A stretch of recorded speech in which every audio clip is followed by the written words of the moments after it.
Hello and welcome to episode number 72 of the Hobbies and Happiness podcast, where we talk all about the hobby that makes us happy, tabletop gaming. I'm one of your hosts, Dan. And I'm Jim, and today we're going over my future.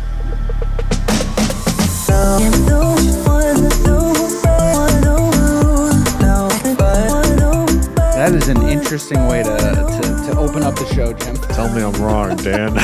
I mean, you're not really wrong. No. Kind of our future, I guess. Our future. Yeah. So, what we're talking about, we're talking about, are investors good for the trading card game space and the card game space in general? So no.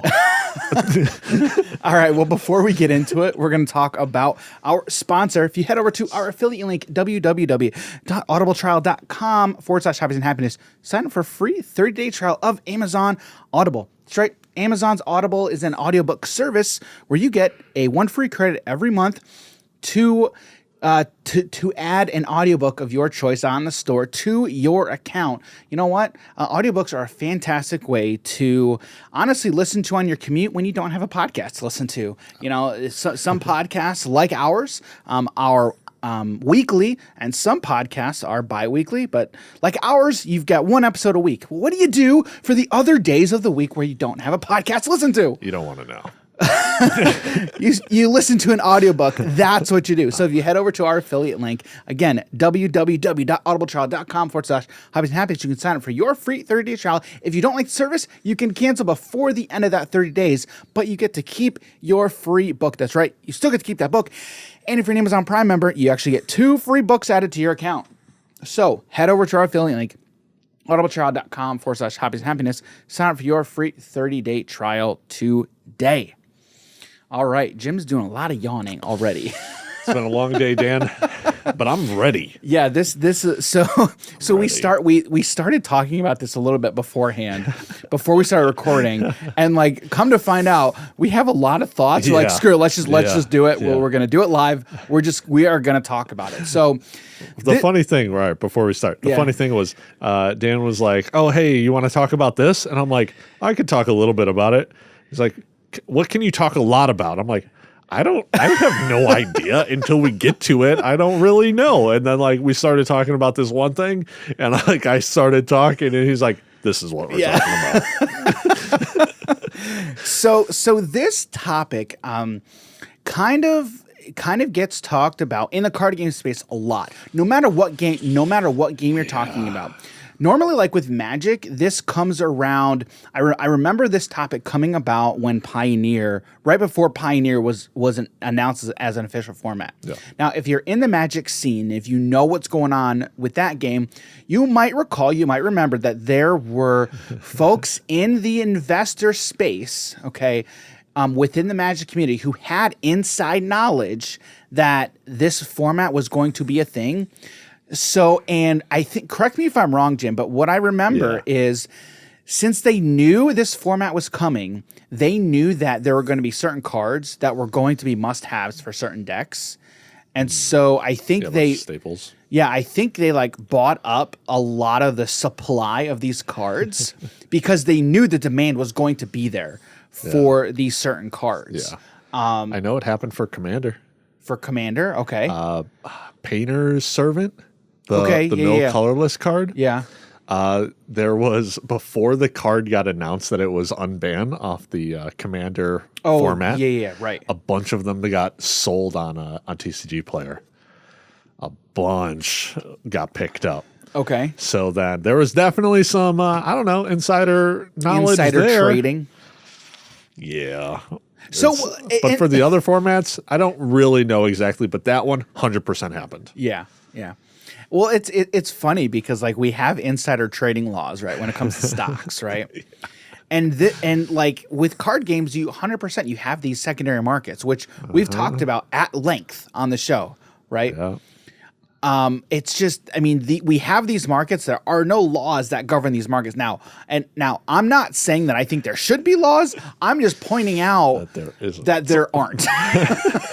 And we have laws on the books for like stocks and trading stocks. So take that for whatever you want, right? Take that for whatever it is. It's just, to me, it's just interesting. You know, Yep. yeah. So okay, It's a good thing Wizards doesn't acknowledge the secondary market, right? well, except they 100% acknowledge it now. We're gonna print our own cards. We're gonna No, that's different, Dan. That's different. That'll be another topic. Yeah. Of the day. Oh my goodness. Oh, man. So okay. So, but before we really dig into the meat and potatoes of this, okay, I think it would behoove us to at least try and define what we mean when we say investors in these card games. Yeah. Okay, number right off the bat, we're not talking about the like initial investors of a project, right? Like you've got an idea, you're looking to get your idea off the ground, and then you go to some hedge funds or whatever, and you just try to find initial investors to back your project, right? And not even a Kickstarter thing, right? That's not Those investors are good 100%. sometimes. As long as Until you got to start meeting quotas. Right, everything's right. for them, Right. and how much percent do they own? Do they Right. control the business? right. So what we specifically mean, and Jim, you tell me too. But what I think when I say like investors in the card game space, I think of people who buy a lot of sealed product with the explicit intent of opening up that product to sell it on the open market. Yeah. Okay. Or to hold on to that sealed product and then sell it at a later time. Yeah. In general, they're buying up product to sell it for a profit. Yeah. They're not even necessarily. That's definitely one form of the investor.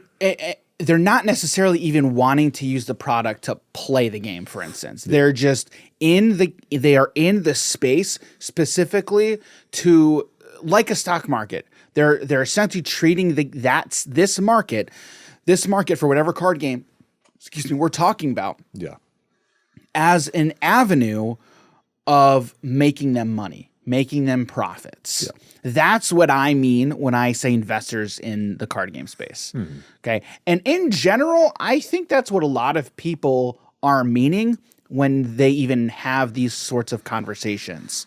Would you agree? Would you disagree? Or do you think of other things when we say investors in the card game space? There's definitely another form of investor that jumps into mind. It's someone who's buying up a bunch of singles and kind of just waiting for those cards to go up in value. Mm-hmm. And then, because then at that point, you're also cutting how much supply is out in the market. Yeah. Right. And then those people could just be doing that to kind of make a new floor on that card. Right. Mm-hmm. Or it's because sometimes the card's just too good competitively and they're like, this could be the next big one. Mm-hmm. Oh, why is this card $3, $4, $7, whatever the number is? That's like, this card needs to be $20 each copy. Mm-hmm. That's kind of like a going rate for like a bunch of standard cards. Yeah. Especially in a bunch of different games, right? Like $20 tends to be a pretty good number. Right. And so if they see a card that's extremely undervalued, especially in their head, in comparison to what's going on in competitive play, they're picking up a bunch of this stuff. Mm-hmm. That kind of investor, I guess you could say, could be a bad thing for the game, but it could also be a good thing for the game because they're kind of bringing attention to this card now, and the people who did also have it before, well, now all of their cards also go up in value. Right. Yeah. But at the end of the day, so even that type of investor still has the goal of making a profit. Yep. Period. Yep. And so I think when we talk about these games, there are two different types of people. You have the investors and the players. The investors, I don't want to say they don't care about the game because I don't think that's a different kind of care. Exactly. Correct. But their ultimate goal, their ultimate priority is their pocketbook, their wallet, and them making a profit. Yeah. The other type of person, you have the player who wants to get into the market to get the cards that they want for their deck and then get out. Like that's the two types of people that I think you have. And there's plenty of people who like to do both. There's plenty of people who like to do both. Oh, yeah. However, there are 100% you have people who fall in one of those two camps. Okay. I don't really think there's going to be anybody else who's in the, who's kind of even in these games or markets. Yeah, because especially if it's like collector, one game. well, collector too. I guess you could say the collector, but then you'd have to goes into the investor. It does because you'd have to talk to that person and say, okay, like what's your goal here? Yeah. Like, and for the most part, I feel like most collectors, like their end goal is to have a valuable collection so that one day they can sell it and make profit, make a good amount of money on that collection. So yeah, I mean that pretty much falls in line of the. It's just like, is it a long term or is it short term idea? Yeah, exactly, correct. So correct. Yeah, so I think we're kind of in agreement here, like of what we mean. I think what a lot of people mean when they say investors in the card game space. Yeah, I really don't think there's anything else aside from, like you were saying, at the start of the business, you have people backing you. Correct. Aside from that, these are the both of them. Right. Okay. So we've talked about the what. We've defined the terms. Okay. Now we need to talk about, and this is where the bulk of it is, right? Are they good? Are they good for the game in general? Okay. So I think we can talk about this in a couple of different ways, right? So I think the first thing that immediately jumps to mind is, are investors good for the overall health of a collectible card game or a trading card game? Ooh. So initially I say yes. Okay. Spoiler alert. In general, I think my answer is going to be yes on just about every front. There's one thing where I think I would say it's not good for the game, but that is going to be in a very specific context, and we'll touch on that here in a little bit. Okay. But I think overall for the health of the game, I think investors are good for a couple of reasons. Okay. The biggest thing that I would say is going to be publicity. Okay. That's where I think the biggest positive is going to be, right? Because I mean, what is one thing that all of these card games need? Right. And when we talked about this in like our success, keys for a successful card game, right? Well, yeah, players and people need to know about it. Yeah. Right. Like, I mean, say what you will about Pokemon, but even people who don't play Pokemon they know about Pokemon, and they know the shadowless Charizard. They know how expensive like Charizard can be. The same thing with Black Lotus. Exactly. If ever people are like, "Oh, you play Magic? Do you have a Black Lotus?" No. Not a lot of people have a Black Lotus. Right. But one day, one day we're gonna get it. Well, you know what, Jim? Or he's gonna have a playset. We could just go buy the new. That's right. If you guys are interested in buying a Black Lotus, follow our link. We don't have a link. No, you just go buy a $250 booster pack with the hopes of getting a proxy. I didn't even. It's not okay. All right, it's not really. It's a collector edition one. Right, but it's not legal. It's not legal in any official format. Yeah, but it's which is why I think they're calling it a proxy. Oh, are they? Oh, okay. Yeah. Oh, yeah. Right. Because all those cards that are on the reserve list that they printed in there are not legal in any competitive or real format. Right. So any competitive tournaments. Correct. Yeah. Correct. So because of that, it would. I guess I would technically be considered a proxy. Yeah, I don't know. Because it's like, it's not a proxy card when we think about, I guess, tend to think about what we consider proxy cards, because it's also an official card made by them. But that's not what makes a proxy a proxy. What makes a proxy is whether or not it's legal in competitive play, in tournament play. So at that point, all the banned cards are all proxies? No, I guess based off of that definition, then yes, but so then I guess that, no, right. That's what I'm saying. Yeah. That's what I'm saying is based off of that definition. Yeah, banned cards would be quote proxy, but they're not. But regardless, I mean, this 100% is a proxy because it's not legal in literally anything. Yeah, but neither is Charizard. What's Charizard? Oh, it's the card that allows you to play a mini game inside the game. Oh, okay. Yeah. It's not legal in any format. Right. So, dude, it's also not even legal in Commander. Take it up with literally everyone in the Magic community who's calling all of these cards 100%. 100%. Guys, it's... But it is. It 100% is a proxy. I mean, I literally just went over how it's not. So, I can't see it being a proxy. No, what you said was you were comparing it to banned cards. Yes. Correct? Yes. Okay, so give me another argument that says it's not a proxy. Because what's a proxy? What makes a proxy a proxy? That's kind of what I was thinking. If it's not an official card made from Wizards of the Coast, that's not what a proxy is. Okay, then I don't know exactly what a proxy is. All right, that's my if we're talking about proxies in this game, something that's not made by Wizards of the Coast is what I'm thinking it is. That's not what a proxy is. All right, then I need you to inform me. Yeah. Let me see what I can find. What is a proxy card definition? Okay. According to Wikipedia, okay, I don't have the time to really dig into this here. A proxy A proxy card is an easily acquired or homemade substitute for a collectible card. A proxy is used when a collectible card game player does not own a card, and it would be impractical for such purposes to acquire the card. That's again, this is according to Wikipedia, and you never use Wikipedia for a source for literally anything. But again, there's so many kind of different lines here. Because, all right, so I don't, and so what are you considering a proxy again, or what you think your definition is? I don't necessarily have a definition for a proxy. Okay. But what I was saying is a proxy is not legal in competitive or tournament play. Right. And I'm not so you kind of took the flip side of that argument, right? You were saying if it's a proxy because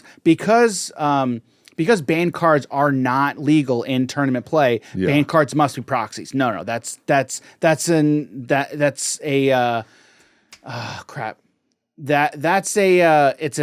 form of logic that does. I'm trying to remember what the term is, but you can't apply that equal. Those do not equal one another because. I'm getting all flustered here. I mean, I literally don't know what a proxy is. Definition proxy. I don't know what it is. I don't think there is no, I don't think there is a one single definition of what a proxy is. Aren't proxy servers a thing as well? Proxy servers? Yeah. Yeah, I don't know what it is. I don't know what that is exactly. I don't know what that is. Yeah.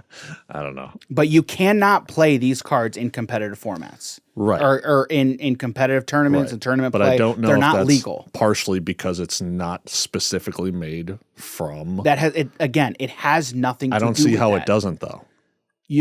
Okay, but based off of what, though? Based off what? I mean, kind of what I was already saying about what I think a proxy is.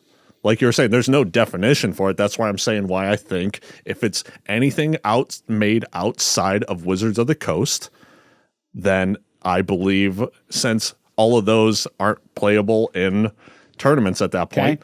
Okay, now do the Walking Dead cards. The Walking Dead Secret Layers.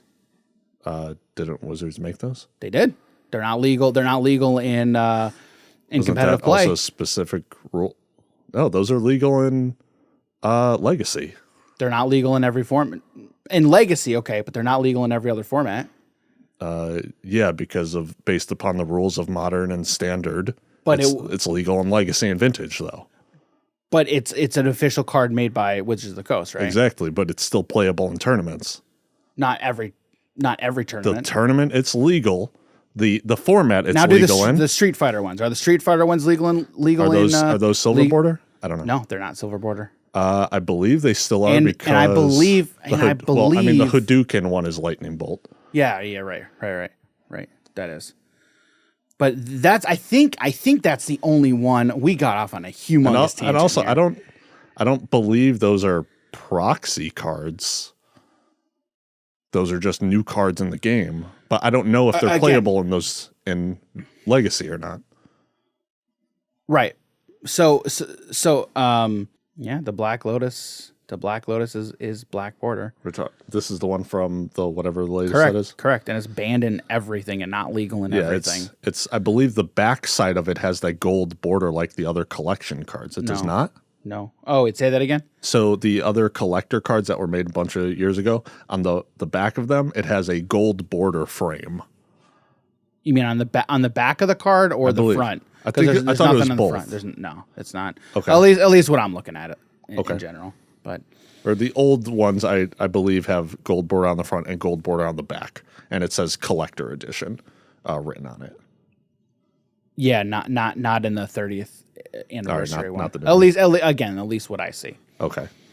Yeah. So a humongous tangent here. I don't know how the heck we got off on this, but in general, I have heard from everything that I've seen, people have called that product, that $1,000 product, is proxy cards because they're not legal and you can't play them in anything.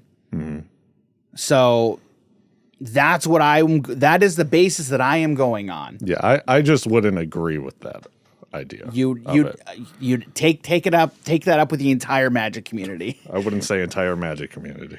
The entire Magic community that's on the internet and making content. The Magic community that's mad about it online.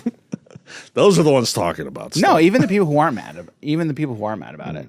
I don't believe it. I don't see if there's no way for us to like say what a proxy is, then there's no way for us to call these proxy cards because there's no definition of it. Well, I mean, there's multiple definitions of it. Yeah, but there's no definition of it that people are agreeing upon. I don't know. I mean, guys, new topic of the podcast. Yeah. I don't know. I mean, there are a couple like if I took a land, and I wrote on it Black Lotus, I think we would come to 100% consensus that that's a proxy. Yeah.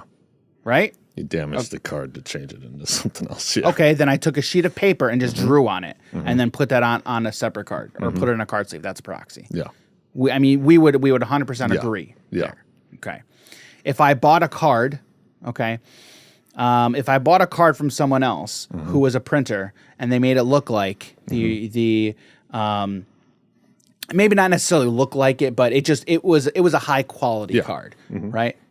At that point, we call those fakes and not proxies. Yeah, right. Because there's a difference though. Like if it's being sold to me and marketed as this is as real or not, right? But if it's all known before time that yes, this is not real, it's fake, it's still a proxy. We would agree there. Yeah. Okay. Now the question then is if Wizards of the Coast themselves makes a card, and I think, and this all comes up because of the reserve list, I think, okay? They print these cards that they said they wouldn't reprint, okay? And then they say, here you go, but you can't play it in any format. You can't play it in tournament play unless you have an actual copy of the card, right? Like most proxies, okay? The question, is that then a proxy? Jim says no. I say no. And your basis is because it was manufactured by Wizards of the Coast. Yes. Yeah. So because all those other things that we agreed upon were pretty much just all outside party. Outside people who've made it. Yeah.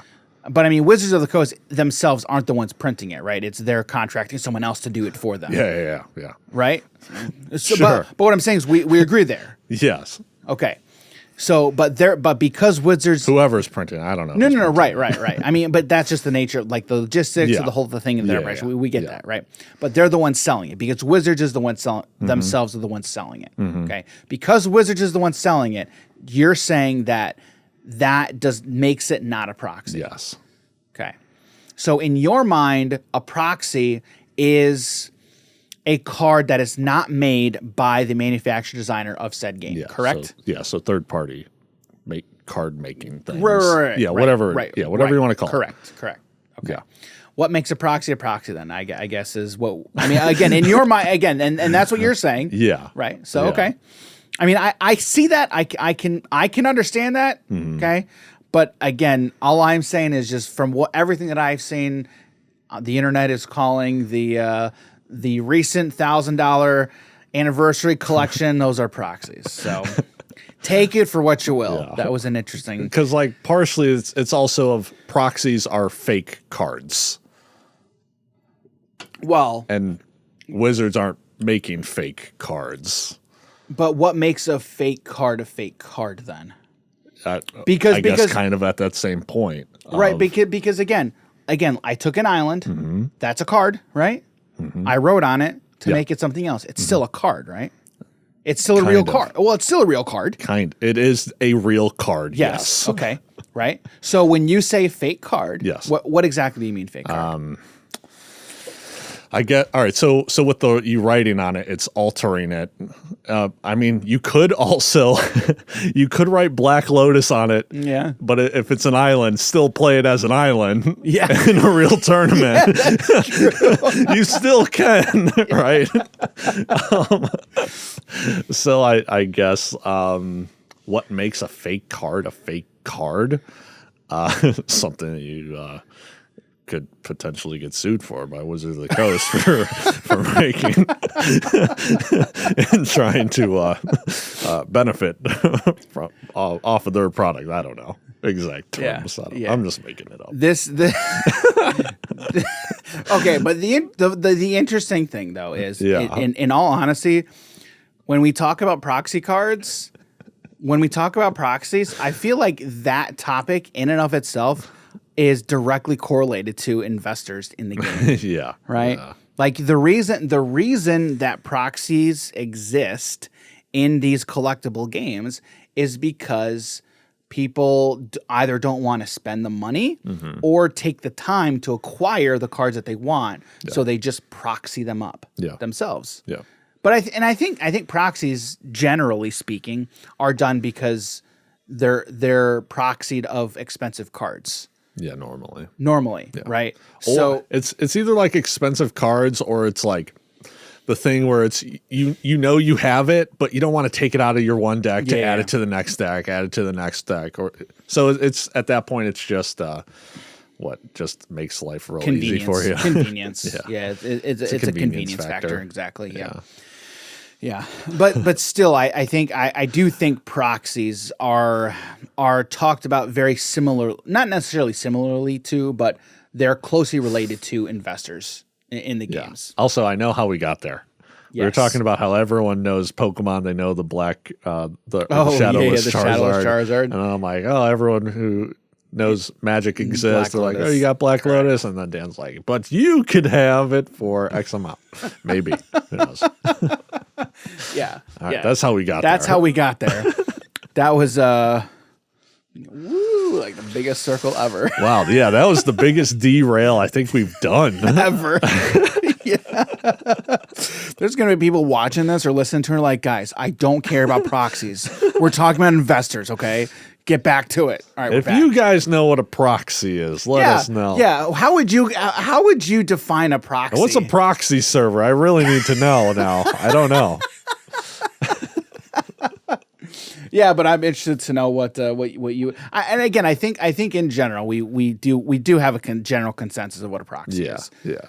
The question comes down to can a company actually manufacture and sell a card themselves and have it be considered a proxy? Yeah. Because again, all of this just comes down to semantic definitions of what terms are. Yeah, essentially. At that point. All right, but before I kind of get back to what I was saying, I want to know like your initial thoughts on investors in card games and like if they're good or not. Because we were having some good conversations before. Yeah, I would say my initial idea is investors are not good for this game, Dan. All right, I'll stop joking. Okay. All right, I'll stop joking. No, I'm literally an investor in these games like we're talking about. I know. That's why I'm like, what are you talking about? I'm terrible for this game. Yeah, I think investors are good. Generally speaking for the game. Okay. For card games. All right, so why? Yeah. So if the ones that are going out buying a bunch of sealed product, they're able to now crack packs, which a lot of card shops will do, right?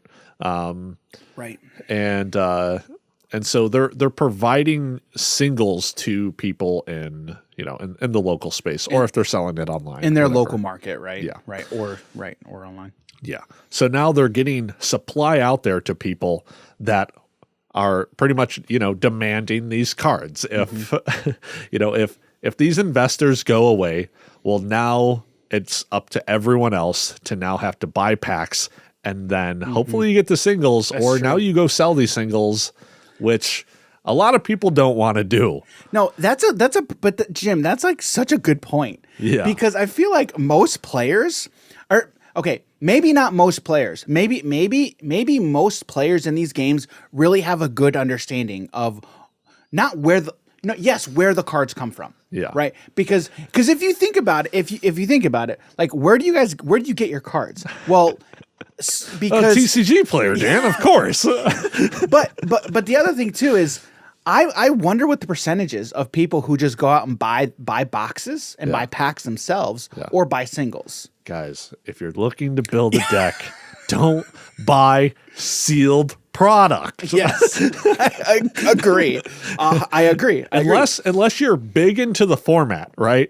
Like you plan on being super competitive, you're playing any deck, you're trying to max or mix and match cards, however, and you've been doing it for the last bunch of sets for like, let's say standard, right? Right. You've been huge into it, then sure, it's not a terrible idea at that point. But if you just want one deck, go out by the singles. But wow, that was wow. Sorry guys. No, but I'm really curious. I'm really curious to know how many. If you're listening, watching, hit us with a comment. Shoot us an email. Like let us know. Like, do you buy singles or do you go out and crack packs? And if you do crack packs, do you keep all the cards? All of the cards. Or do you sell the cards that you don't want? Or even trade to friends. Correct. Trade to people at locals. Correct. Right? Because there are really two different types of people, right? You have the people who crack packs, and then you have people who buy singles and build decks that way. Okay. Those are two fundamentally different ways to collect and play the game. Yeah. Right? Yeah. So, but like I feel like if real quick, I can't wrap my head around someone just buying packs and okay. Well, just buying packs just to buy packs, like just for that. Like to build a deck, just buying packs. Yeah. I'm like, what? Yeah. What do you mean? But honestly, though, like I feel like if you're new to card games, like that's all you would know because you would think, oh well, to get these cards, I have to buy packs to then open the packs to then get the cards, right? Like that's how I get cards. Very new players, I can see it. Yeah, and it's like, oh hey, can someone help me build a deck with these cards I got? And it's like maybe. But I feel like we've all had to have gone through that at some point. Yeah, like we've all been there. Everyone who's been in the space. You got into it at one point, at one point or another, and right, and so you have to then just. It's all about learning, dude. Right? I literally had to go back 20 years to be like, oh For yeah, you? I did that. Yeah, I did, because I didn't even know card shops were a thing at that point. Yeah, and so I was just like, oh, what cards did I get? Yeah, whatever it is. But then you start trading and whatnot. So correct. And like as you grow, you learn the market. You learn all these different ways to get cards. Dan, I'm so old, man. All right. Right, but again, and that's why I say like we all go through that, right? And then we realize, oh wait, I don't have to just buy packs. I can just buy the sync cards that I want. Yeah. Which is also kind of a bad thing that I've noticed. What's that? So when you're able to just buy the cards that you want, when I was back in my day, guys, we used to have trade binders. Okay, people still do that. I know people still do it. They still do that. But I've just been noticing a lot of times people are like, oh, I don't have trades on me. It's like I just buy all the stuff I want. Correct. You know, Correct. And people have that adult money, and they're still playing these games, and it's just like, well, it's at that point, it's now of like. If you had a locals of like say 100 people, that's kind of a lot of people at a locals. Yeah, but like 50 of them are just like, oh no, I don't have trades. You still have a really good amount, but then what happens when it gets to like the other people being like all these guys that have really good cards aren't looking to trade anything. And it's just like, all right, well, they're just selling it now at that point. Right. And now it's like, all right, why do I even need a trade binder? So then this number starts to go down and down and down. Yeah, I feel like the trade binders are more for like the younger generation who goes to your LGS on a pretty consistent basis. Yeah. And like you've got the people there that you know and your friends, and then you trade with your friends, right? That's typically where the trade binder mindset kind of comes from, right? And like that. I feel like that's like a perfect starter mentality, right? Yeah. Like, but then like as you grow and grow in the space, you're like, all right, I'm gonna sell all my stuff to my LGS, okay, or again, work the market with my LGS, or sell it on the open market myself through TCG Player, eBay, whatever. Don't do eBay, do TCG Player, Please. But like again, it's that like as you grow, as you learn, like it's all about playing that market. So like for me, right? I mean, I have a lot of cards, and for like, I'm not selling anything right now because I know with our future plans, I want to have stock, right? I want to have stock. So everything that I have, I'm not getting rid of. I am selling with the sole purpose of having product and having stock for when we have a store, right? But for everyone else, it's just like, if you have stuff that you aren't going to use, you're going to sell it most likely. Yeah. Right. And that's the beautiful thing about collectibles as a market, right? The collectible market and collectible card games is your stuff has value. These cards have value. And then you have what you want to play for your certain decks, and then you have the ability to sell the rest. And then you could come out ahead. Like that's just such a cool thing to me, right? Is like, I have the ability I spent $100 on this, but I'm able to then sell all this other stuff that I don't want and make $150. So I'm now up $50, right? That's just such a cool thing to me, right? So, it's just so cool. Like it's so cool. It's one of the great things about these games. Yeah, honestly. it absolutely is. Absolutely. Which honestly, if we're talking about like the solo person, right? Like, and like you were just saying, it's really awesome when your cards go up in value. Guys, it's partially due to investors. It is. It is. It's partially that, and then there's so many other things that come into play too. Competitive reasons. Correct. The metagame shifts, whatever the case may be. But I think what I was kind of going off of too was, like, if you buy singles, right? Where do those singles come from? Right? That comes from the market, right? You either have investors who are buying up a bunch of sealed product, opening them, like I was just saying with all my stuff, right? I've got all the sealed product. I've either opened up all the sealed product. Okay, now I can put all this back into the marketplace. Okay, flood the market with this additional product. Or I have all of these. I have 100 copies of this one card. Well, there's a lot of people who want this card. Put that back on the market. Make money, right? But again, if I'm buying all the sealed product, right, and I'm opening it, now I am now selling all of that product on the market. Like, that's how singles get onto the market. There was this. This reminds me of a guy in Yu-Gi-Oh. He would buy just one card. Right, terrible card, wasn't good at all. Yeah, but he caused the price to go up 1,800% because he just bought them all. What card was it? Do you know? I forget. It was a Yu-Gi-Oh card. Okay. I don't know the exact one. That's funny.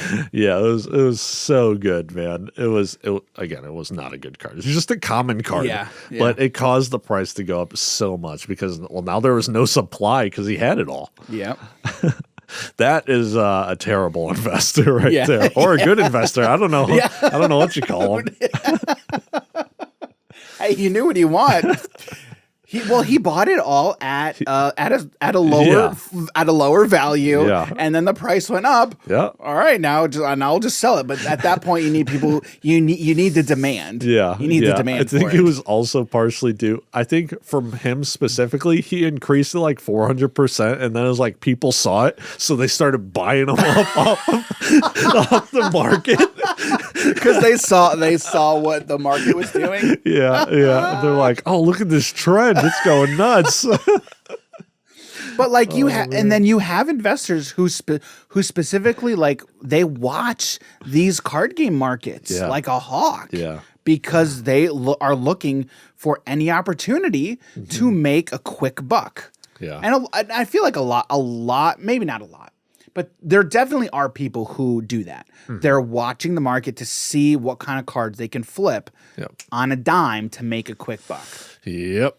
And there's plenty of people on the market who do that. Yeah, especially I think it's a bit harder in terms of if say you're like trying to play the market on TCG Player, because everyone has this information. That's like something you have to do in person, pretty much. Sure. You know, it's like shops will do this, right? They'll give you 50% or 60%, whatever the number is, and then they're trying to sell it at 90% of going rate, or who knows, maybe they charge you double depending on what card shop you go to. Yeah, sure.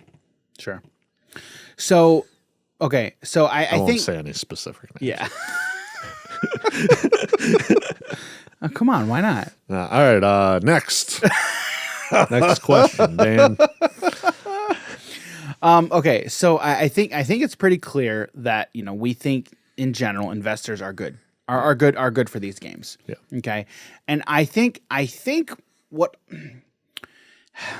there are definitely people within these communities who don't see these points that we just made as a good thing. They see that as a bad thing. And I think, correct, and guys, if you're watching or listening, you correct me if you think I'm wrong, but I think there's people who think that's a bad thing because what they see is they see the fluctuation of prices, and not necessarily fluctuation of prices, but things becoming more expensive. And then when they see things becoming more expensive, they see that as a barrier to entry into these games. And honestly, barriers to entry into card games was one of the first episodes that we talked about on this podcast. And I thought that was a great conversation that we had. Honestly, I don't remember it. I know it was over a year ago.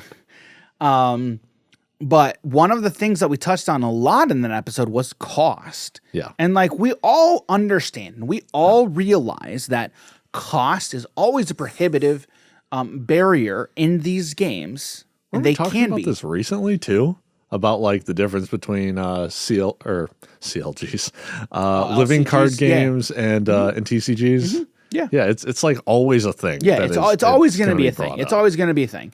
And the people who don't like it most likely are not into TCGs or the collectible market, the collectible games. Yeah. Okay? Because the collectible games are fundamentally a very different beast, a very different thing from non-collectible games. Whether it's card games, board games, whatever it is. It doesn't even matter what the kind of game it is. Okay. It's just the fact that it's a collectible or not a collectible. Yeah. Okay? And to get into the game, I think it's actually a lot cheaper. But to be competitive at the game is a completely different story. Yeah, because again, at that point, you need to think about what's your goal? What are you trying to get out of the game? Yeah. Right. And that's another topic, that we will 100% touch on. It's what are you looking to get out of a thing? Yeah. Honestly, it's like the dichotomy of the hobbies and the happiness. What are you wanting to get out of it? You just want to be happy? You want to do it for the sake of the hobby, competition? What? What are you trying to get out of it? Right. And with card games in particular, there's so many different avenues and so many different ways to play the game. We talk about formats. We talk about formats all the time. How many different formats there are, like Magic. We talk about Magic. How many? There's just Commander. Yeah, No. right. So Right. we got that. Right. And let's how many different ways and like having 20 different formats, I think it's a great thing. I think it's such a great thing. Oh, yeah. Because 100%.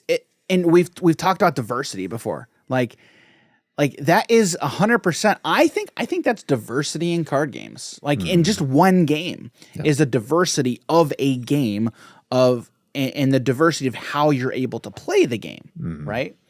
And so I think that's such a good thing. Okay. And so much easier to do with a game that's been around 30 plus years, right?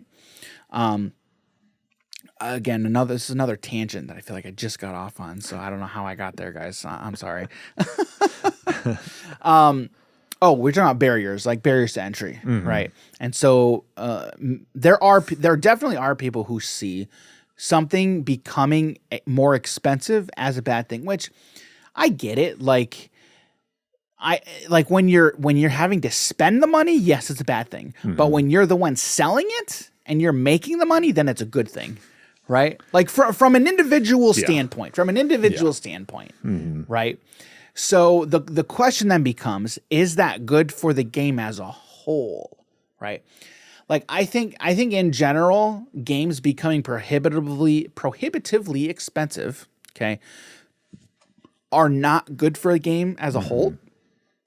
But again, like typically, like you look at Flesh and Blood. Like when Flesh and Blood first came out, like we talked so much about how expensive that game was.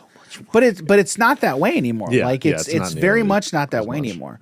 Which again, when you're talking about something that's collectible, makes sense for a newer game. Yeah. Okay, especially when that game is really leading into those limited editions, the first edition, and saying we are going to limit the supply.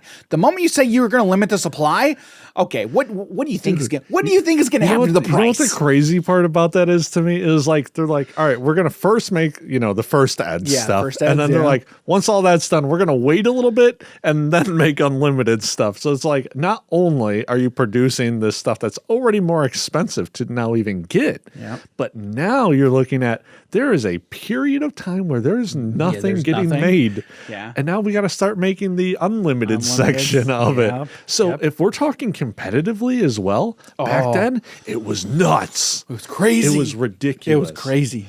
Oh my! I don't even want to think about it. But I didn't even want to get it. Like I didn't even want to look because I'm just like I ain't touching that. I remember when we were hanging out with Devin, right? Yes. And you were just like, "Well, you have a bunch of these cards. Let's make something." But it was like, yeah, I didn't even want to touch it either. Yeah. It was like I got lucky. Pulled your Command and Conquer. Well, you have a couple of those. I think I traded for CNC. Okay. I pulled a Fabled equipment. It was some boots. I forget exactly what it did. And then I ended up trading that. Oh, okay. Yeah. Okay. So I got pretty lucky on that. CNC is really strong. Command and Conquer. But yeah, the cards that were in that game at the time, since there wasn't like the unlimited stuff when Arcane Rising, I think it was, a bunch of those prices were ridiculously high for competitive players. Yeah. And so many people hated it, but they were still playing it. Yeah. And like I felt like back then at that time, the people who, like if you were playing Flesh and Blood, you were playing it on a competitive level. Yeah. There wasn't a lot of casual Flesh and Blood players at that point from what I remember. From what I remember. That actually reminds me. One thing I wanted to go over, just backtracking a little bit. When we were talking about like for the new players to get into games, right? Yeah. If the prices of cards are expensive, but they still make other products for these players to get into, right? Like say when Kaladesh was pretty expensive to get into, right? I don't know exactly. And then Aether Revolt came out a few months later. That was giving new players the opportunity to now get into the game for cheaper. Okay. Like, and again, if we're talking competitively, right, it still is a lot because, well, now you got to get into all these other cards and whatnot from the previous sets. Right. But I think the sealed product kind of helps out. And I know I said don't buy singles. No, you said don't buy sealed product. My bad. Don't buy sealed product. Yeah. But when singles are ridiculous, that's how you, I guess, now get into the stuff for relatively cheaper. It could also be the same price at that point, but now you're getting more stuff. And I don't know the estimated values on it. Right. But now and if those packs are $4, $5, well, now that's roughly your like entry point of now getting into it. Mm-hmm. Or you buy bad cards that are stupidly cheap. Yeah. Well, and then the other thing too, like if you are buying these boxes or packs because you're trying to find a couple of cards, right? Yeah. I mean, you like, and let's say a box is $100. Do that. Well, but what I'm saying is, but going off of what you said, okay, yeah. like it might be cheaper just to buy sealed product at that point, okay? Yeah. You can buy that sealed product and then just sell everything that you don't need, and then you're still making back some of that loss, right? Mm-hmm. So it's not as I think a lot of time is when people look at the cost, they just look at sticker. Like they just look at the sticker value, the MSRP, whatever, like those specific costs. Yeah. That's what people look at. Yeah. But in the collectible market, there is buying and selling, and there's a lot of things that you need to do, I think, behind the scenes, instead of just, okay, I bought 2 boxes of this sealed product and now I'm in for $250. And oh my goodness, that's expensive, which I get that, right? You get a lot of stuff. But you do get a lot of stuff, and then you're able to put some of that back into the market and then sell some of that stuff off. Yep. So which now makes you an investor. Yeah. You're doing the same thing that all the other guys are doing. Yeah, right. Right. But like there's so much, and I use this word a lot, but there is a lot of nuance kind of in that, right? Yeah. It's not just you buy, again, with board games, it's just you buy the one box, boom, you're done. Okay. Easy peasy, lemon squeezy. That's boring. Yeah. That's probably why they call it board games. It's boring. It's not fun, Dan. Yeah. All right. I'm just joking. I'm kidding, guys. In case you couldn't tell. Yeah. So, all right. Real quick. So I want to know, like, Jim, when do you think? And we've kind of touched on it a little bit, but like, when do investors become bad for these games? Oh man. I think like so. That's hard. Okay, so I think it's not bad when prices go up. Okay, like if prices go up because of investors, I don't necessarily see that as a bad thing. Okay, however, I think like when it becomes bad is when you have certain investors who are specifically manipulating and playing with the market in unethical ways to specifically manipulate people in the space. Yeah. Like when there's clear manipulation happening, that's when I think it becomes a bad thing. Which I think tends to be pretty rare, right? True. Like one of the first correct. things that pop up into my brain, it's like, all right, well, if someone, let's say a shop is going off of TCG mid, right? There's, let's say a couple cards out on the market. I don't know. I can't. What? Should I not continue this? It's just funny. And so Please say them. Put them on blast. He knows why I'm laughing. I feel like any of our people know why we're laughing. Exactly. Yeah. All right. So there's a few ways. Okay. There's a few things, and people can manipulate the mid TCG mid by putting cards up on there for higher prices than what they're going for. Right. That's one way you can mess with it. There's also numbers that you could just not tell people and go off of it and then round to certain numbers. And who knows? Who knows exactly what individuals do? But I know a lot of people do go off of TCG market or my bad, TCG mid, when it comes to buying and selling cards, which is a decent thing. I tend to think market is more accurate. Now, real quick, can you let people know, like, what are these terms that you're talking about? Okay. TCG, market, mid, all that good stuff. So on the, because that's very important when we specifically when we talk about the marketplace. Yeah. So, which I didn't even realize because it's just ingrained into my brain. I know. But yeah, that's a good point. So TCG market is going off of TCG player, right? And then TCG mid as well. So both of these things, you go to TCG player website, and when you're looking up a card, you can see its market price, you can see its median price, and then all the cards that are listed for it. And you can even see some history, a few of the last printing or the last sold copies of it. Yeah. And you can also see a chart where it shows what these cards have been bought for as now, well. can you tell our audience the difference between TCG market and TCG mid? Yeah. So with market, it's taking into consideration the cards that have been bought versus TCG mid, which is the cards that are being listed. So that's kind of the huge thing. But I also like to go off of TCG low. I pay attention to TCG market and low. Yeah. So you can look at these exact numbers of market and mid, but let's take a look at the cards that the lowest people are selling them for. So if I was selling Dan a card, right? What is the cheapest that he can get it for? I kind of want to get an average of what these listings are at. So let's look at one. Let's look at one of our recent card of the weeks, Soul of Windgrace. Okay. So Soul of Windgrace has a market price of $2.63. Okay. And it has a listed median price of $3.73. And then it has a buy list market price of $2.63, which is the same as the market price. Okay.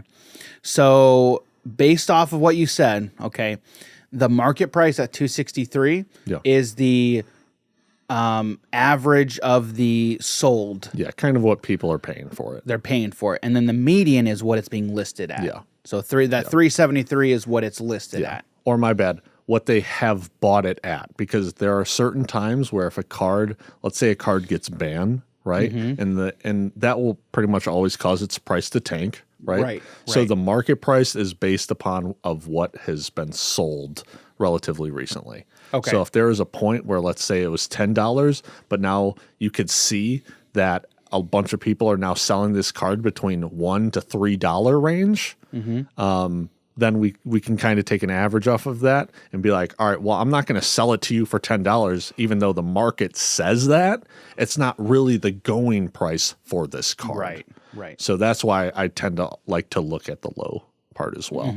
So look at all, like the first page of all the listings. Yeah, so it's nice because I pull up the sales history. Yep. Shows me the sales history, the latest sales. Okay, it gives me like the first page. So this first page here, I'm seeing 275, 378, 199, 375. And it tells you the condition. Yep. It gives you a lot of great information. Yeah. Right. So that is the market, right? This is exactly what we're looking at when we say the market, right? Yeah. And I know we've talked about the marketplace, right, on the show A lot. in a recent episode too. But that's what we're talking about, because I don't even think we really touched on it. Yeah, I don't think so. On that episode, but in any case, so yeah.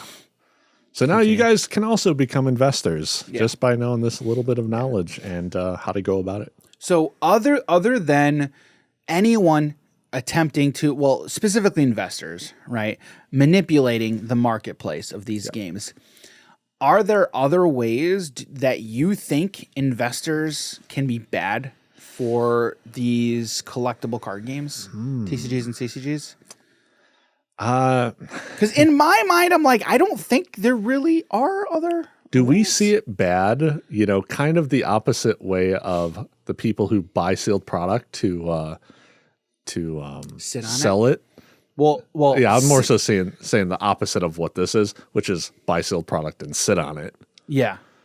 Could that So maybe be a bad thing? okay, because interesting thing here. Okay, Yeah. because I think now's the perfect time to let's start talking about Lorcana a little bit. Okay. All right. We can't Because- get past one episode. No, we guys. can't, dude. Guys, because like it all makes sense. But in all honesty, though, Jim, Yeah. I think Lorcana just gives us that perfect application point Mm-hmm. to how can we apply this to a game that's not out yet, Yeah. right? But then like kind of give our 2 cents of what we think's good, what we think's bad, what we want to see from Yeah. a game like this. I thought you were going to say gives us the opportunity to get heavily invested. Well, that and too. become these guys that we're talking about. That's where I was going. To be honest, I'm like thinking about how many cases that I kind of want to buy. First set, first Eds, shadowless Elsa, shadowless Mickey Mouse. But in all honesty, like I do want to buy quite a few boxes. Yeah. Honestly, just to like open them, I do want to sit on some. I definitely want to sit on some because I mean and again we talked about it. Just gonna put it right. But I talked about it not that long ago. Okay, like having it for the shop, like having it as stock for when we do open up our eventual shop. Yeah. Right. Yeah. And you know what? If it goes up in value, then K. Right. Okay, but like in that Discord, right, in the Lorcana HQ Discord, okay, which again, if you guys are into Lorcana, you want to be into Lorcana, check out the Lorcana HQ Discord. I'll try to leave a link down below.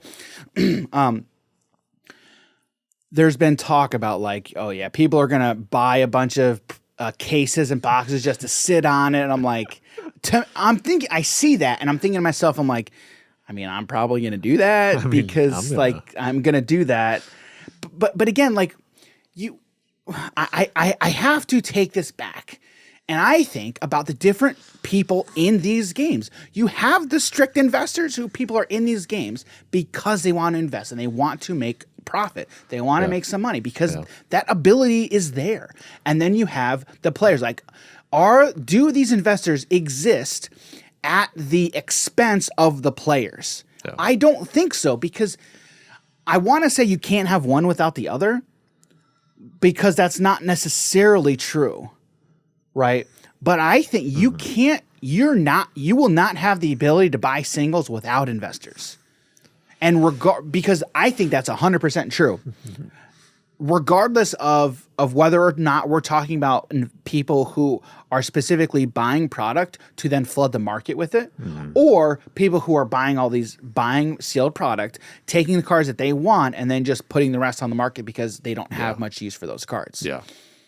So you can't have one without the other. One turns into the other. Yeah. Also kind of. Yeah, kind of. So like, I mean, I'll just say it. Like can't change my mind that investors are bad for the games. Well, that like you can't. I don't think you can change my mind there. Yeah. But we understand some of the reasons, and we can see why some are bad. I can understand. I very much can understand the argument that this card that I want to buy is too expensive. Therefore, investors are bad, or it's bad that this card is so expensive. Yeah. I can understand that because we've all been there. Which also probably isn't even like a problem or a reason or the cause because of an investor, right? Like we've gone over multiple reasons to why a card could be expensive. Right. And it's just to say it's all investors. I don't think that's correct. No, I agree. I think in general, there are plenty of people who just point to investors being bad just because that's like the easy bogeyman. Yeah. I think in these collectible games in general. Yeah. I think so. Easy catalyst. Right. So when it comes to Lorcana, like 100% I'm buying boxes to open on stream, to use for decks, and then also sit on. Yeah. I mean, that's I've 100% plan on doing that. Now, how many am I going to buy? I don't know. Thousands. No? Yeah, no, not that much. But I will definitely buy a few boxes because, I mean, number one, I do like opening packs. I do like cracking packs. Yeah. I think people like watching people cracking packs. Honestly, I think 2 cases is a good number. 2 case, yeah. I'll be interested to see how much. Probably 6 in a case. Yeah. 6 boxes. Yeah, In I'd the be case. interested to see because again, for us, it's weird because we have that potential if we want to have a store, so we Yeah. want to have this stock. Which again, we're not at this point. Unfortunately, we're not buying from distributors yet because typically you're going to buy from distributors, you're going to buy at a reduced cost, yada yada yada yada, which understood. But there are 100% going to be people who are buying product just to sit on it. So they're not going to be putting it on the market quite yet. Which now that I'm thinking about, if investors are bad at this game, that means all local game stores are bad for the game. I think, but see, not all local stores are equal. Oh, all right. So that's why we have friendly local game stores and local game That's stores. a good one. Okay, I see. That's the difference between the LGS and the FLGS. That's You got okay. the I'm used to LGSs, that's good. Yeah. But what I mean is how each LGS, FLGS is run is, you've got some who are going to run it like into the ground. Yes. Yeah. And I think the ones who are successful are the ones who scam people. Yeah, Dan, you're right. The ones that are successful are the ones that scam their customers. No, not scam. Oh, okay. Now everyone needs to run their LGS like a business, obviously, or else you will be unsuccessful. Okay, right. Because you need to make a profit to continue to run and continue to operate. Okay. However, the LGS, I had it told to me like this, and I 100% agree. I 100% agree with this. Okay, it's like a pub. Right? You've got people who come in, you've got your customers who come in and they just want to hang out, have a good time. Yeah. And you know what? Maybe they're not having a good day. And they're just like, hey man, sit down at the table and talk to me. I'll call it out right now. Sugi from the Lorcana cast. He was the guy who I was having this conversation with him. Like, that is a perfect analogy. I love it. Which, speaking of, guys, if you want to listen to a strictly Lorcana podcast, you need to go check out Lorcana Cast. I'm hoping to have them on the show at some point. Awesome. And get to talk to those guys. But Sugi's a great guy. Go check out Lorcana Cast. I'll make sure to leave a link to their socials down below. But I'm like, that's a perfect. I love that analogy. It also kind of goes off of this other thing I've kind of been realizing / heard. There's no more fun time than when you're hanging out with the boys, BSing. Yeah. Right. And it's like we look back and when we were hanging out at the card shop, it was just like a bunch of people hanging out, having fun, BSing a bunch, and then you just throw these games on top of it, and it's like the same thing with the pub. What's his name again? Sugi. Sugi. Okay. Sugi, yeah. All right. Same thing like he was saying. It's like a bunch of people have fun at the bars because it's like they're hanging out with a bunch of people, BSing. Yeah. It's like for me, that has definitely been the most fun moments in my life, and it's also a part of as to why I love the card shops so much. Grapple was huge to me because I was there every day. I was addicted. He was. Yeah. Yeah. So, yeah, and again, I think what LGSs need to do to be successful is don't lose that mentality, right? Yeah. Keep that pub mentality, but also remember you have a business to run. You need to be successful. So operate it that way, but don't lose that sense of community. Talked about it last week or a week before about how important community is, okay? And yes, it's a business, but it's also people's sense of community and where they get that fulfillment, okay? And there are Jim is a prime example of where you go to find that joy, that sense of community, okay? So the LGS, FLGS is an interesting place because, again, it's a business. It needs to be run as such. You need to be efficient. You need to be profitable. But also you need to be approachable, friendly, communicable. Like you need to be that. Or you can just be the only place in the area that supplies all this stuff, the only place for competitive play, and you can still get away with it of treating all your Wow. people like garbage. Wow.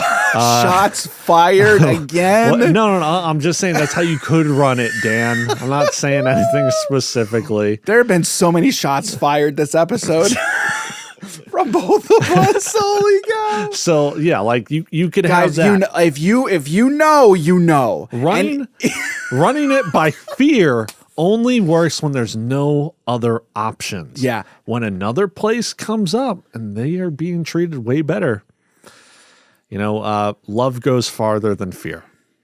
We're coming for you. Well, all right. Dude, well, what happened there? What? Oh, it's so upsetting. And Guys, that's the podcast. Have a good night, everyone. See you later. You know what, Jim? What? This gives us a perfect time to segue. We're going to talk about now the card of the week. Oh, is that That's perfect? we're doing All it. right. All right, we're doing the card of the week, guys. Sponsored by Diet Coke. Oh, we can't say that. I don't want to. We're just joking. memeing. We're I was just memeing, guys. memeing. We're memeing, guys. Okay. Yeah. All right. I'm gonna have Jim talk about this card. Okay. So Jim actually had the idea of having a card from this game. Okay. For the card of the week. Okay. And he wanted to talk about another card, and I'll let him explain why he wanted to talk about this other card, okay? But for the first card of this game, we're like, all right, this kind of is a better one just to talk about, okay? So, Jim, just you take it away. Take it away and go with it. Okay. All right, let's talk about this card. Yep. So there is a game that we've played called Dice Throne. I was about to call right it. there. Yeah. Right there. These two games those two. with the die on them. Yeah. So Dice that's on fire. Yeah. So how it's played is you have this character, and they all have different abilities. So, and you roll these dice, and depending on what it is that you roll, you get to use these abilities, right? And inside the game, there's also these cards that can manipulate the dice or power up your abilities. There's a few things you can do. And it's an asymmetrical game, meaning each character is different. Yes. They're all different characters with their unique cards, unique sets of abilities. Mm-hmm. Each has their own set of dice. So every character is different from one another. Yeah. However, they do share some cards. Yeah. So with the card that we were going over, or should I talk about the card that I wanted to go over? Let's talk about this one first. All right, we'll talk about this one first. So wild. This card is so wild, honestly. For 2 cost, right? This is an instant speed card, I believe. Yes, it is. Roll phase action. Yes, it's instant speed though. Okay. Yeah, you can't use it anytime, but you can use it anytime during roll phase. During a roll phase. Yep. Yeah. Yep. It says change the value of any one die. Mm-hmm. Change the value of any one die to anything that you want. Yeah. Any die to anything. Yeah. So you could use this to benefit yourself. Yeah. Or what I like to use it for. Yeah. To hinder Dan. Yes, correct. Or anyone else, really. Correct. Use it as a debuffer. It's like, oh, Dan's like, dude, I'm ready. I'm about to destroy someone. all and I'm sixes. like, oh, wait, no. I don't think. Are you able to augment ultimate? No. I don't remember. I can't remember. Or you can't stop it. Wait, no. I think you're able. This bypasses that's the only it. thing. Yeah, I think that's the only you have thing to you're literally able to do. change the die. Yeah. Or the dice on them to where, Yeah. if you're going to ultimate, and I'm like, no. Yeah. And Dan's like, I got it too, though. So I'm going to do it again. Yeah. This card allows you to be playing either proactively or defensively, which is huge, especially at instant speed when everything matters. We've talked about versatility many times before on this. Yeah. Versatility is huge. Yeah. And 2 cost is actually pretty cheap. That's not terrible. Yeah. Yeah. It's not a lot. That's not bad. For the power that it has. Yeah. Is so pretty cheap. for a game that is a mix of cards and dice. Yeah. Okay, when yes, you're using these cards, right? RNG. But yeah, you have that RNG of the dice roll. Yeah. The ability to just flat out change the value of any die is freaking insane. Yep. You could go from doing literally nothing to winning the game. Yeah. Real quick. Yep. So. Yep. This card's super powerful. I believe this is in like every single deck? I think or so. some variant. Yeah, I believe so. I believe that card is in just about every character. Yeah. Yeah, so it's definitely one of the most powerful cards in the entire game. Yeah, I think so. Yeah, I would agree. I'd agree. Yeah. So the card that I wanted to go over, so these two right here are just like, I guess you could say, the base sets. Yeah, it's season one two. and season 2, right? Then they came their out, own characters. Yeah. Then they came out with a Marvel edition of it. They have Spider-Man, Miles Morales, Black Widow, Thor, Loki. Who are the other two? Black Panther, Captain Marvel. Okay, yeah, those are the there's only 6, or is it 8? I believe there's only. Oh man, I think there might be 8. I think there's 8. Oh, now I don't remember. It's actually Doctor Strange is another one. Doctor Strange. Who else do we say? I don't know. There's one missing. There's one missing. I'll find it. All right. Regardless, continue. When we were playing it, I got to play as Black Widow, and Black Widow, guys, is a monster. Okay. She has this one ability. She's literally insane, guys. Yeah, she's literally broken. I'm not lying. She has these at the start of the game. She gets Scarlet 3. Witch. Oh, Scarlet Witch. Yeah, Scarlet Witch. At the start of the game, she gets 3 covert ops, and that allows her to activate by pitching one. And you get to activate. Look at the top 3 cards, and if there is if there's no upgraded abilities in there, you can go search for one and put it into your hand. Correct. Yes. Yes. And then, but the other one is if there is an upgrade in there, then you can put them back in any order that you want. Yeah. Okay. Yep. So then that way it makes it to where it's like, all right, next turn I can draw that card that I needed. Right. So the card that I want to go over buffs that passive. So it makes it to where you still have those 3 covert ops, but whenever you play a hero or an ability upgrade, you now get to draw a card. So let's say after the first time that you search for your upgraded covert or your upgraded passive ability, Red Room Training, I think is what it's called. Red Room Training, yeah. Once you upgrade that, and now you still have 2 more. So in your next turn and on the next turn, you can go search for another one. So now you're deck thinning. Yeah. And then when you play it, you now draw a card. Yeah. So it's now just taking and not to mention, you start your turn drawing a card. So now you're drawing 2 cards, deck thinning by 1 in between. Yeah. And the card is just stupidly broken because you get 3 of those covert ops at the start. And if there's the off chance, Dan, that you open up with the Red Room Training upgrade, and you drop that, and then you're like, now I got 3 covert ops. I'm going to deck them 3 times, throughout the course of the game, and then draw 3. Well, that could be more than 3 cards that you're drawing because all your other ones that you could be getting, all the upgrades. Yep. And so after you have it, there's 7 more upgrades that you can do. So that's going to be drawing you a bunch of cards. It was assuming you had. Assuming you have the resources to play those cards from hand. Yeah. But with covert ops, you could spend one of those to play one of those from your hand for free. Yeah. Oh. Yeah. So it's another way to just be like getting free stuff. Yeah. Yeah. It's pretty nuts. Black Widow was broken. We came to the conclusion early on that Black Widow was busted. Or let's say you get the nuts, right? You get rid of a covert ops to play the Red Room for free. Oh, yeah. Right? Or you pay the 2 to play. I forget how much the upgrade is. I think it was 2. I can't remember. And then you could play another one the same turn to then be able to draw a card or then play it for free. Yeah. It's so stupid for Black Widow, right? As a whole. And I just wanted to go over how broken it is. But as a first and as a game as a whole, So Wild is definitely good. And So Wild is inside the Black Widow deck as well. So Yep. So Wild is a very good card in all of Dice Throne. Yeah. If you haven't yet, we did an unboxing of Marvel Dice Throne over on our YouTube channel. You can go check that out if you want. We streamed. Actually, we did stream us playing that game twice. Yeah. I think so. Yeah. Yeah. I played Scarlet Witch first time. I hated it. And then I played. Oh, yeah. Then you played Black Widow. And then I think I played Scarlet Witch the second time. You played Loki. I played Loki. I played Loki one of the times. Oh, wait. I played Loki and Doctor Strange. I played Loki and Doctor Strange. That's what it was. Yeah. Okay. Yeah. So if you want to check out some gameplay, you can go check that out when we streamed it. We got that VOD. Yeah.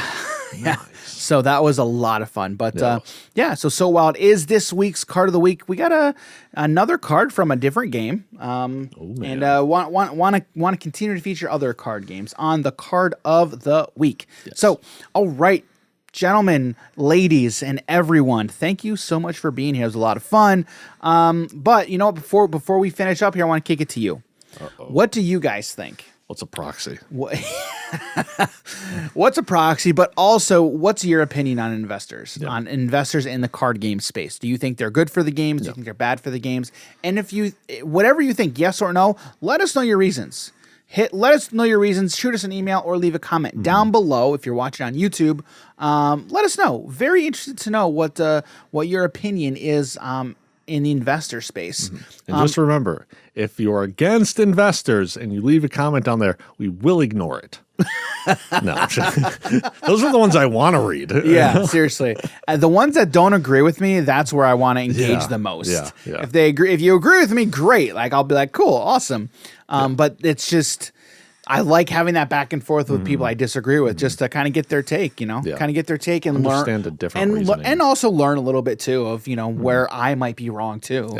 Yeah. So yeah, definitely. So, but before we get out of here, Jim, where can people find you on the internet? Oh yeah, you guys can find me on Twitter, Twitch, and Instagram at Jim Morgan HNH. You guys can find me on Twitter at _DJ Campbell and on Instagram at Daniel.G.Campbell. If you head over to our website, www.hobbiesandhappiness.com, you can find links to all of our social content and social platforms there. Again, I need to update that website, but we'll get into that later. So thanks everybody for being here. Again, check out our website. You can find links to everything there. And you know what? Before we get out of here, I want to continue. I want to start kind of saying our hashtag, play happy. Oh yeah. Yeah, because we are a channel that is all about the hobbies, but also the happiness. Okay. And hopefully you can tell we have a great time whenever we're talking and playing these games. And you know what? I want you all to remember, don't forget, have a good time and play happy. Well, I mean, maybe not like all the time, dude. There's some salty moments. Even those salty moments, I'm still having a good time. It's fun afterwards, right? It is. It really is. Because honestly, like it's fun afterwards having those conversations, right? And then you making fun of me, and then I just end up laughing about it anyway. And what's more fun is like the day after, the week after, I'm like, yeah, I was being a little salty, but it was fun. But it was fun. It's fun looking back on those moments. Did you just ask permission to play to win the game? Yeah. Classic Jim. It is. It 100% is classic Jim. So, all right. Well, thanks everybody for being here. And you know what? Play happy. Take care. And healthy. I don't know.